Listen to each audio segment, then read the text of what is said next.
Good morning class, welcome to our YouTube channel learns with Kundan. आज हम लोग UGC NET JRF June 2024 commerce paper 2 का top 1000 MCQ series का class 23 है, जिसमें हम लोग बिजनेस मैनेजमेंट में मोटिवेशनल एंड लीडरशिप थ्योरी के बारे में जानेंगे और सभी ऑप्शन को एक्सप्लेन करते हुए चलेंगे। तो चलिए स्टार्ट करते हैं।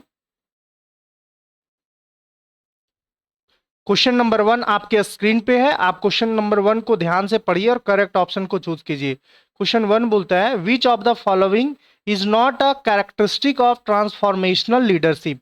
बताइए कि कौन जो है वो कैरेक्टरिस्टिक नहीं है किसका, तो ट्रांसफॉर्मेशनल लीडरशिप का। ट्रांसफॉर्मेशनल लीडरशिप का कैरेक्टरिस्टिक जल्दी से बताइए। पिछले क्लास में हम लोग ट्रांसफॉर्मेशनल लीडरशिप के बारे में डिटेल में पढ़े थे। अगर पिछला वीडियो आप लोग देखे होंगे तो इस बार आंसर कर लीजिएगा। क्वेश्चन नंबर 1 का आंसर कीजिए। आपको पता है कि मैनेजमेंट बाय एक्सेप्शन जो है वो कैरेक्टरिस्टिक नहीं है, यानी कि करेक्ट ऑप्शन जो है वो सी है। कैरिस्मा, इंटेलेक्चुअल स्टिमुलेशन, इंडिविजुअलाइजेशन, कंसिडरेशन, ये तीनों जो है वो कैरेक्टरिस्टिक है, बट मैनेजमेंट बाय एक्सेप्शन जो है वो कैरेक्टरिस्टिक नहीं है। इसलिए ऑप्शन सी जो है वो करेक्ट आंसर है और ये आपका स्क्रीन पे रहा ऑप्शन सी। अब हम लोग जानेंगे कि ट्रांसफॉर्मेशनल लीडरशिप क्या होता है। अब देखिए, ये आपको ट्रांसफॉर्मेशनल लीडरशिप के बारे में बताया जा रहा है। Transformational leadership is a leadership style where leaders inspire and motivate their followers to exceed their own self interest for the good of the organization and to achieve exceptional result। समझ गए कि परिवर्तनकारी नेतृत्व एक नेतृत्व शैली है जहां नेता अपने अनुयायियों को संगठन की भलाई के लिए अपने स्वयं के हितों से आगे बढ़ने और असाधारण परिणाम प्राप्त करने के लिए प्रेरित और प्रोत्साहित करते हैं। अपने किसको? अपने फॉलोअर्स को। ठीक है, एक लीडर जो है वो अपने अनुयायियों को, अपने फॉलोअर्स को संगठन के लिए भलाई के लिए मोटिवेट करता है। आप ट्रांसफॉर्मेशनल लीडरशिप में इस प्रकार के नेतृत्व की विशेषता एक मजबूत दृष्टि और एक करिश्माई दृष्टिकोण जो अनुयायियों को परिवर्तन और नवाचार को अपनाने के लिए प्रोत्साहित करता है। परिवर्तनकारी नेतृत्व के प्रमुख घटक इस प्रकार है। अब हम लोग ये ट्रांसफॉर्मेशनल लीडरशिप का एक्सपोनेंट के बारे में भी पढ़ेंगे। आप समझ गए होंगे कि ट्रांसफॉर्मेशनल लीडरशिप जो है वो फॉलोअर्स को मोटिवेट करता है। फॉलोअर्स को क्या करता है? मोटिवेट करता है। अपना सेल्फ इंटरेस्ट को रख करके, साइड करके, ऑर्गेनाइजेशनल के भलाई के लिए पूरा का पूरा जोर लगाता है, अपने फॉलोअर्स को, वर्कर को मोटिवेट करता है। एक ये ट्रांसफॉर्मेशनल लीडरशिप का कैरेक्टरिस्टिक है। ठीक है, पहला जो कंपोनेंट है ट्रांसफॉर्मेशनल लीडरशिप का वो है आइडियलाइज्ड इन्फ्लुएंस। क्या है? जिसको हम लोग करिश्मा बोलते हैं। ठीक है, idealized influence. Transformational leaders act a role model earning the respect and trust their followers. They demonstrate high ethical standard and integrity which inspire followers to emulate their behavior। है ना? आदर्श प्रभाव करिश्मा क्या कहलाता है? तो परिवर्तनकारी नेता रोल मॉडल के रूप में कार्य करते हैं, अपने अनुयायियों का सम्मान और विश्वास अर्जित करते हैं। वे उच्च नैतिक मानकों और अखंडता का प्रदर्शन करते हैं जो अनुयायियों को उनके व्यवहार का अनुकरण करने के लिए प्रेरित करता है। समझ गए? ये आपका पहला जो कंपोनेंट है वो है आइडियलाइज्ड इन्फ्लुएंस, जिसको करिश्मा भी बोला जाता है। ठीक है, नेक्स्ट है इंस्पिरेशनल मोटिवेशन। इंस्पिरेशनल मोटिवेशन को हम लोग जानेंगे कि these leader articulate a clear and compelling vision for the future which motivate and inspire followers to work toward common goals. They communicate high expectation and express confidence in the followers' ability to achieve them. प्रेरणा ये नेता भविष्य के लिए एक स्पष्ट और सम्मोहक दृष्टि व्यक्त करते हैं जो अनुयायियों को सामान्य लक्ष्यों की दिशा में काम करने के लिए प्रेरित करता है। वे उच्च उम्मीदों का संचार करते हैं, उन्हें प्राप्त करने के लिए अनुयायियों, जिसको फॉलोवर कहा जा रहा है, फॉलोअर्स की क्षमताओं में विश्वास व्यक्त करते हैं। ये इंस्पिरेशनल मोटिवेशन का काम है। इंस्पिरेशनल मोटिवेशन में लीडर का क्या करता है, तो क्लियर और कंपेलिंग विजन जो है वो तैयार करता है फ्यूचर के लिए, और वर्कर को यानी कि फॉलोअर्स को मोटिवेट करता है, communicate high expectation and express confidence in the followers ability to achieve them, यानी कि फॉलोअर्स को क्या करता है, मोटिवेट करता है। ठीक है, नेक्स्ट हम लोग जानेंगे इंटेलेक्चुअल स्टिमुलेशन। इंटेलेक्चुअल स्टिमुलेशन में क्या होता है कि transformational leader encourage creativity and innovation by challenging existing assumption and encouraging new idea. They stimulate followers to think critically, solve problem in innovative veg.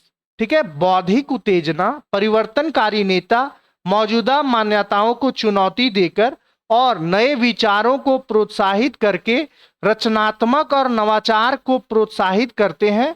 वे अनुयायियों को गंभीरता से सोचने और अभिनव तरीकों से समस्याओं को हल करने के लिए प्रेरित करते हैं। नेक्स्ट है individualized consideration. Individualized consideration leaders provide personalized support and attention to each follower. जो इंडिविजुअलाइज्ड कंसिडरेशन में क्या होता है कि लीडर जो होता है वो पर्सनली मतलब कि गाइडेंस प्रोवाइड करता है फॉलोअर्स को। ठीक है, पर्सनल गाइडेंस, पर्सनल अटेंशन जो है वो देता है।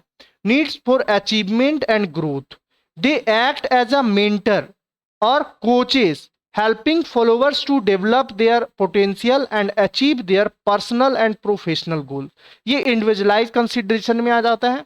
हिंदी में है आपका व्यक्तिगत विचार। आप इसको सेम चीज है इंग्लिश और हिंदी, आप इसको पढ़ लीजिएगा ध्यान से और आगे हम लोग बढ़ते हैं क्वेश्चन नंबर 2 में। क्वेश्चन नंबर 2 बोलता है कि अकॉर्डिंग टू मैक्लेलैंड के theory of needs, which need is associated with the desire for interpersonal relationship and being liked। बताइए जल्दी से कि मैक्लेलैंड के आवश्यकताओं के सिद्धांत के अनुसार कौन सी आवश्यकता पारस्परिक संबंधों और पसंद किए जाने की इच्छा से जुड़ी है। जल्दी से बताइए कि मैक्लेलैंड थ्योरीज जो है वो क्या बोलता है अकॉर्डिंग टू मैक्लेलैंड थ्योरी। जल्दी से क्वेश्चन नंबर 2 का आंसर कीजिए। तो पता है आपको कि नीड फॉर एप्लीकेशन जो है वो करेक्ट आंसर है, नीड फॉर एप्लीकेशन। ठीक है, अब हम लोग एक बार मैक्लेलैंड थ्योरीज के बारे में पढ़ेंगे। ये आपका आंसर रहा स्क्रीन पे। और नेक्स्ट है आपका McClelland theories of needs, also known as the 3 needs theory. McClelland theory को 3 नीड्स थ्योरी भी बोला जाता है। Was develop by David McClelland. कौन डेवलप किया था, तो डेविड मैक्लेलैंड जो है वो डेवलप किए थे। It identify 3 primary motivator that drive human behaviour in work place context. This need are acquired over time and are shaped by life experience. 3 needs are मैक्लेलैंड जरूरत का सिद्धांत, जिसे 3 जरूरतों का सिद्धांत भी कहा जाता है। इसको लर्न रखना, 3 जरूरतों का सिद्धांत भी कहा जाता है। डेविड मैक्लेलैंड द्वारा विकसित किया गया था।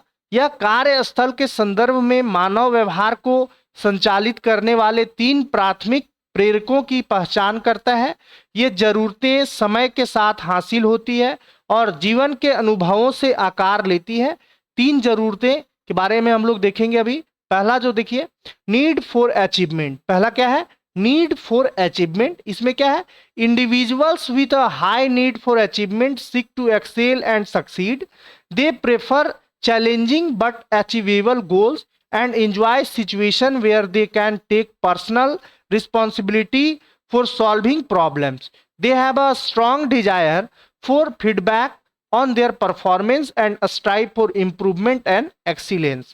उपलब्धि की जरूरत की उच्च जरूरत वाले व्यक्ति उत्कृष्टता और सफलता चाहते हैं। वे चुनौतीपूर्ण लेकिन प्राप्त करने योग्य लक्ष्य पसंद करते हैं और ऐसी स्थितियों का आनंद लेते हैं जहां वे समस्याओं को हल करने के लिए व्यक्तिगत जिम्मेदारी ले सकते हैं। उन्हें अपने प्रदर्शन पर प्रतिक्रिया की तीव्र इच्छा होती है और वे सुधार और उत्कृष्टता के लिए प्रयास करते हैं। ये आपका हो गया नीड फॉर अचीवमेंट। सेकेंड है नीड फॉर एप्लीकेशन, जो आंसर भी था। Individual with high need of application seek to build and maintain friendly and harmonious relationship.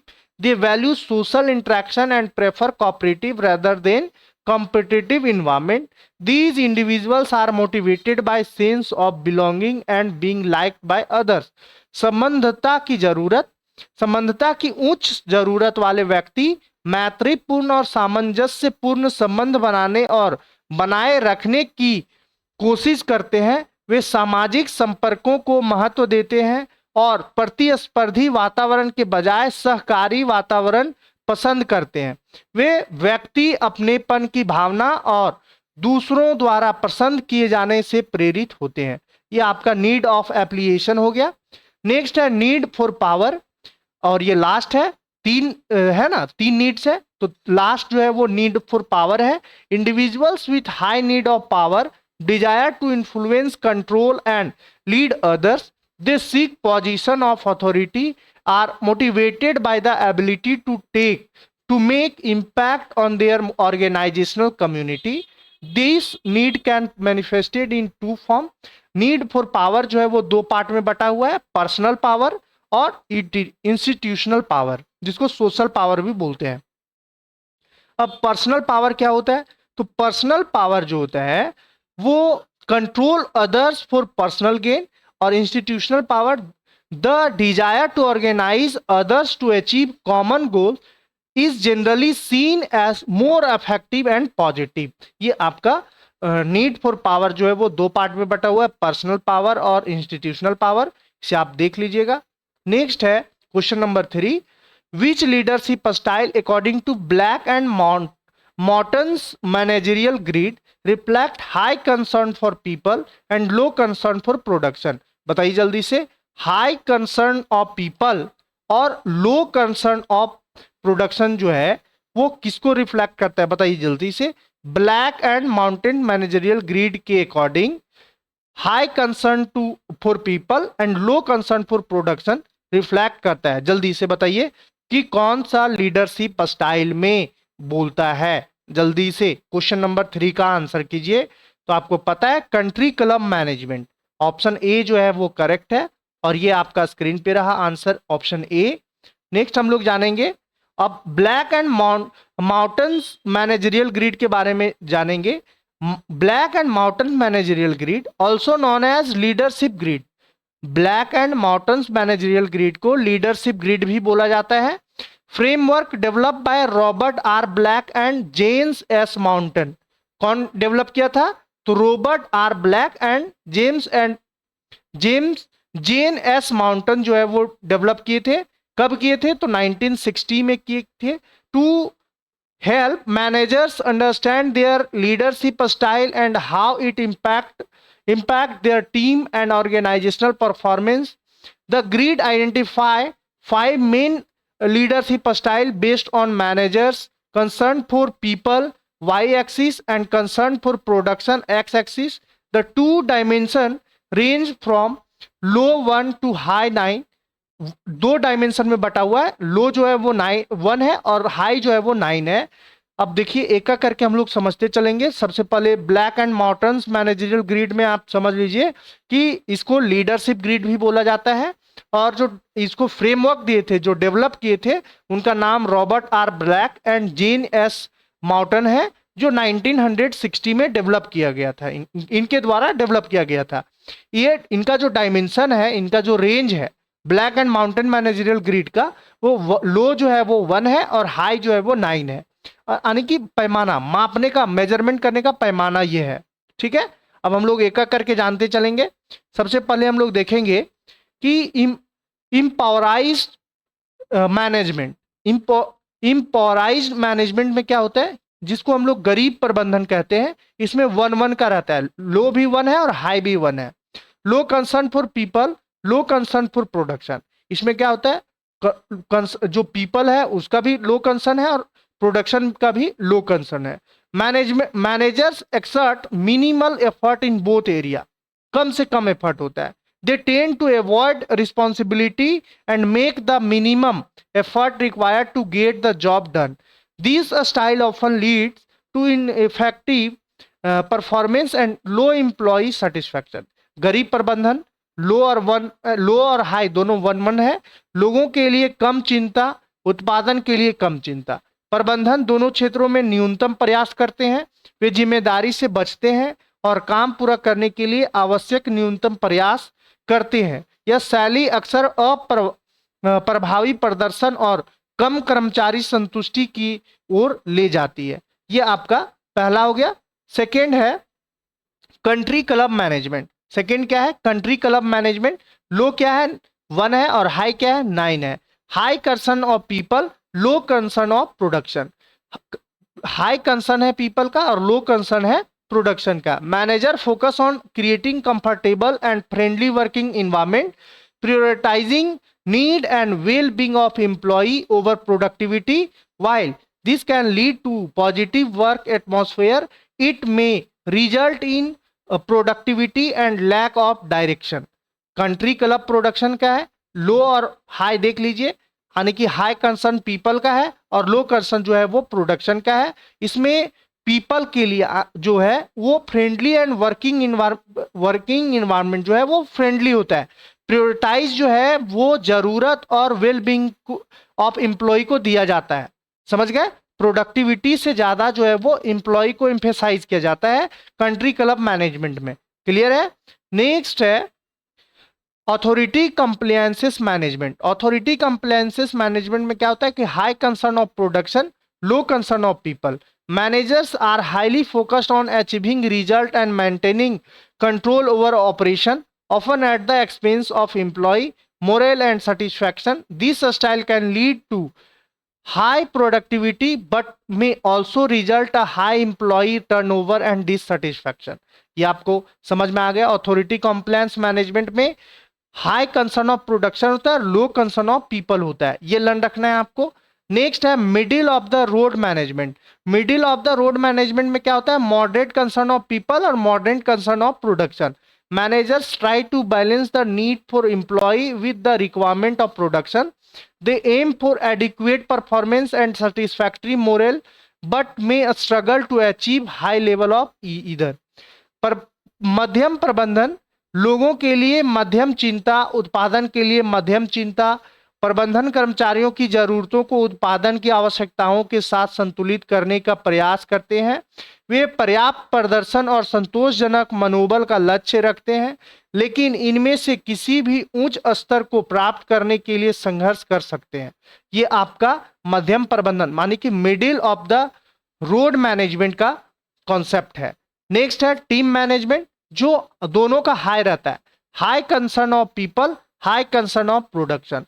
Manager strive to achieve high level of productivity while also fostering positive and supportive work environment.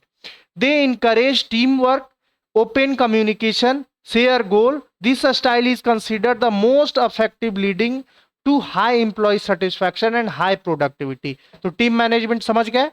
Next हम लोग पढ़ेंगे question number 4. Question number 4 का answer कीजिए कि in house path goal theory which leadership style is based for ambiguous or complex task. जल्दी से बताइए कि हाउस के पक्ष लक्ष्य सिद्धांत में अस्पष्ट या जटिल कार्यों के लिए कौन सी नेतृत्व शैली सर्वोत्तम है. क्वेश्चन नंबर 4 का आंसर कीजिए. तो आपको पता है कि डायरेक्टिव लीडरशिप जो है वो अस्पष्ट या जटिल कार्यों के लिए सर्वोत्तम है, सर्वोत्तम नेतृत्व शैली है. समझ गए? तो डायरेक्टिव लीडरशिप जो है वो करेक्ट आंसर है. और एक बार हम लोग थ्योरी पार्ट को भी देखेंगे. ये आपका स्क्रीन पे आंसर रहा और आप देखिए. House path goal theory of leadership develop by Robert house. कौन डेवलप किया था? रॉबर्ट हाउस किए थे. कब किए थे? तो 1970 में किए थे. इस theory that focuses on how leader can help their followers achieve their goals and improve their performance by clarifying the path to those goals and removing obstacle. ठीक है, आप समझ गए होंगे कि the theory suggest that effective leaders adapt their style to the needs of their followers and situation. The main component of the path goal theory are अब हम लोग कंपोनेंट के बारे में भी जानेंगे, लेकिन एक बार थोड़ा सा हिंदी में देख लीजिए कि 1970 में 70 के दशक में रॉबर्ट हाउस के द्वारा विकसित नेतृत्व का का पथ लक्ष्य सिद्धांत किया गया था। एक सिद्धांत है जो इस बात पर केंद्रित है कि कैसे नेता अपने अनुयायियों को उनके लक्ष्यों को प्राप्त करने में मदद कर सकते हैं और उन लक्ष्यों के लिए मार्ग को स्पष्ट करके और बाधाओं को दूर करके उनके प्रदर्शन को बेहतर बना सकते हैं। समझ गए? ये फॉलोअर्स को जो गोल अचीव करने में स्पष्ट तरीके से लीडर्स जो है वो भूमिका निभाता है, इसके बारे में है। ठीक है। और पहला है डायरेक्टिव लीडरशिप। डायरेक्टिव लीडरशिप में क्या होता है कि leaders provide clear instruction and expectation specifying what need to be done, how it should be done and what the expected outcomes are. This style is effective when tasks are ambiguous and complex. समझ गए? ये आपका learn रखने वाला की point है कि ये टास्क जो है वो तब अफेक्टिव होता है जब टास्क जो है वो एम्बिगुअस और कॉम्प्लेक्स होता है। निर्देशात्मक नेतृत्व नेता स्पष्ट निर्देश और अपेक्षाएं प्रदान करते हैं, यह निर्दिष्ट करते हुए कि क्या किया जाना चाहिए, इसे कैसे किया जाना चाहिए और अपेक्षित परिणाम क्या है। यह शैली तब प्रभावी होती है जब कार्य स्पष्ट या जटिल होते हैं। ठीक है। नेक्स्ट है supportive leadership. Supportive leaders show concern for their followers well-being and creative, friendly and approachable environment. This style is beneficial when tasks are stressful or routine. सहयोगी नेतृत्व नेता अपने अनुयायियों की भलाई के लिए चिंता दिखाते हैं और एक दोस्ताना और सुलभ वातावरण बनाते हैं। यह शैली तब फायदेमंद होती है जब कार्य तनावपूर्ण या नियमित होते हैं। ठीक है। नेक्स्ट है participative leadership. Participative leaders involve followers in decision-making processes, seeking their input and considering their suggestion. This style enhances commitment and satisfaction, especially when tasks are non-routine and followers have high degree of expertise. समझ गए? Next है achievement oriented leadership. Leaders set challenging goals and show confidence in their followers' ability to achieve them. This style is most effective when followers are highly skilled and motivated to excel. Clear? Next है question number 5. According to Herzberg, which of the following would be considered a motivator rather than a hygiene factor? बताइए जल्दी से। Herzberg theory में motivator और hygiene factor था, two factor theory था जो Herzberg के द्वारा डेवलप किया गया था। तो टू फैक्टर में मोटिवेटर था और दूसरा जो था वो हाइजीन फैक्टर था। तो बताइए जल्दी से कि कौन जो है वो motivator, which of the following would be consider a motivator rather than hygiene theory. Motivator को कौन कंसीडर किया जाता है? Salary, company policy, working condition, achievement. जल्दी से क्वेश्चन नंबर 5 का आंसर कीजिए। तो क्वेश्चन नंबर 5 का ऑप्शन डी जो है वो करेक्ट है। ऑप्शन जी जो है वो डी जो है वो करेक्ट है ना। उपलब्धि जो है वो अचीवमेंट जो है वो क्या है? मोटिवेटर का कंसीडर करता है। ठीक है। और ये आपका स्क्रीन पे रहा आंसर। और हाइजीन फैक्टर में क्या होता है? सैलरी जो है वो सैलरी को, ये हाइजीन फैक्टर में क्या होता है कि वर्कर जो है वो सैलरी को लेकर के डीमोटिवेटेड रहता है, कंपनी का पॉलिसी को लेकर के डीमोटिवेटेड रहता है, वर्किंग कंडीशन को लेकर के डीमोटिवेटेड रहता है ना। तो ये आपका करेक्ट आंसर जो है वो डी हो गया। और नेक्स्ट क्वेश्चन की ओर बढ़ेंगे हम लोग। नेक्स्ट क्वेश्चन है which theory suggest that leaders are most effective when they can adapt their style to the maturity level of their followers. बताइए क्वेश्चन नंबर 6 का आंसर। क्वेश्चन नंबर 6 बोलता है कि कौन सा थ्योरी जो है वो सजेस्ट करता है कि most effective when they can adapt their style to their maturity level of their followers. जल्दी से बताइए क्वेश्चन नंबर 6 का आंसर। तो ऑप्शन बी जो है वो करेक्ट है। सिचुएशनल लीडरशिप थ्योरी जो है वो करेक्ट आंसर है और ये आपका करेक्ट आंसर हो गया और ऑप्शन बी जो है वो करेक्ट है। और नेक्स्ट है ट्रेड थ्योरी। ट्रेड थ्योरी के बारे में हम लोग ओवरव्यू ले लेंगे थोड़ा सा। Trade theory suggest that effective leaders possesses certain इनेट characteristic और ट्रेड।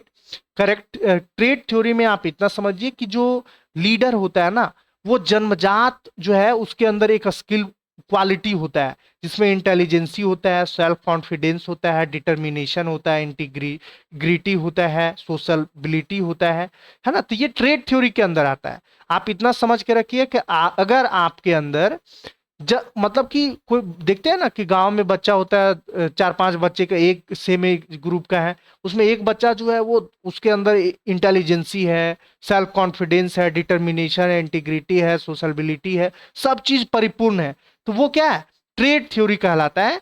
कि जन्मजात जो है उसके अंदर सभी चीजें जो है वो पहले से नेचुरल तरीके से है, उसको ट्रेड थ्योरी का कॉन्सेप्ट है वो। ठीक है। नेक्स्ट है situational leadership theory. Situational leadership theory developed by Paul Hersey and Ken Blanchard posit that there is a no single best style for leadership. अब सिचुएशनल लीडरशिप थ्योरी कहता है कि कोई भी सिंगल बेस्ट स्टाइल नहीं है leadership का, situation के अकॉर्डिंग जो है वो लीडरशिप जो है वो चेंज होते रहेगा, है ना, स्टाइल जो है वो चेंज होते रहेगा, ये सिचुएशनल लीडरशिप थ्योरी कहता है। क्लियर है। और ये आपका, आप इसको एक बार देख लीजिएगा थ्योरी पार्ट को। नेक्स्ट है behavioural theory. Behavioural theory focus on the action and behaviour. Behavioural theory जो है वो एक्शन और बिहेवियर पे फोकस करता है of leaders rather than trait, quality पे नहीं, ट्रेट क्वालिटी पे नहीं फोकस करके वो बिहेवियर और एक्शन पे फोकस करता है, उसको बिहेवियल थ्योरी कहते हैं। It suggest that effective leadership can be learn and develop through the adoption of a specific behaviour. This theory identify two main type of leader behaviour, task oriented and people oriented. दो part में बटा हुआ है, task oriented और people oriented. आप पहले भी इस पार्ट को देख चुके हैं हम लोग, एक बार फिर से आप रिवीजन कर लीजिए, क्योंकि रिवीजन जो है वो सक्सेस का मूल मंत्र होता है। नेक्स्ट है ट्रांसफॉर्मेशनल लीडरशिप, हम लोग पढ़ चुके हैं। Transformational leaders theory emphasize the role of leaders in inspiring and motivating followers to exceed their own self interest for the sake of the organization. Transformational leader create a compelling vision, foster environment and intellectual stimulation, provide individualized consideration and act as a role of models. They focus on transforming the organization and the people by encouraging innovation and changes. ये आपका transformational leadership में आ जाता है। Next है विच of the following is a principle of servant leadership. बताइए जल्दी से, servant leadership का प्रिंसिपल को बताइए, क्वेश्चन नंबर 7 का आंसर। तो ऑप्शन बी जो है वो करेक्ट है, serving the needs of employ first. Serving the needs of employ first जो है वो सर्वेंट लीडरशिप का प्रिंसिपल है, और ये आपका स्क्रीन पे रहा। नेक्स्ट हम लोग जानेंगे question number 8, what is the primary focus of transactional leadership. अब प्राइमरी फोकस बताना है ट्रांजेक्शनल लीडरशिप का। बताइए जल्दी से क्वेश्चन नंबर 8 का आंसर। तो क्वेश्चन नंबर 8 का ऑप्शन बी जो है वो करेक्ट है, रिवॉर्डिंग और disciplining based on performance. Reward देना, डिसिप्लिन में रखना परफॉर्मेंस के अकॉर्डिंग, प्रदर्शन के आधार पर पुरस्कृत या अनुशासित करना। ऑप्शन बी जो है वो करेक्ट है ट्रांसफॉर्मेशनल लीडरशिप का, और ये है ट्रांजेक्शनल लीडरशिप का है, ऑप्शन बी करेक्ट आंसर। और नेक्स्ट हम लोग पढ़ेंगे क्वेश्चन नंबर 9, और आज का सेकेंड लास्ट क्वेश्चन है। क्वेश्चन को ध्यान से पढ़िए और करेक्ट ऑप्शन को चूज कीजिए। Which theory emphasise the importance of balancing the needs of task and the needs of people. जल्दी से क्वेश्चन नंबर 9 का आंसर कीजिए। क्वेश्चन नंबर 9 का Blake and Mouton managerial grid जो है वो करेक्ट आंसर है। कौन सा थ्योरी कहता है, जरूरतों और लोगों की जरूरतों के बीच संतुलन के महत्व पर जोर कौन देता है, तो ब्लैक एंड मॉर्टन मैनेजरियल, जो अभी हम लोग पढ़ चुके हैं। ये आसान था आंसर। और नेक्स्ट हम लोग जानेंगे कि पाथ गोल थ्योरी क्या कहता है। तो path goal theory develop by the Robert House suggested that leader primary function is clear path to help followers achieve their goals. Leaders adapt their style to fit the needs of their followers and the demand of the situation. The main leadership style is to directive leadership, supportive leadership, participative leadership और achievement oriented leadership. Directive leadership में क्या होता है, providing clear instruction and guidance. Supportive leadership में होता है showing concern for the followers and well being.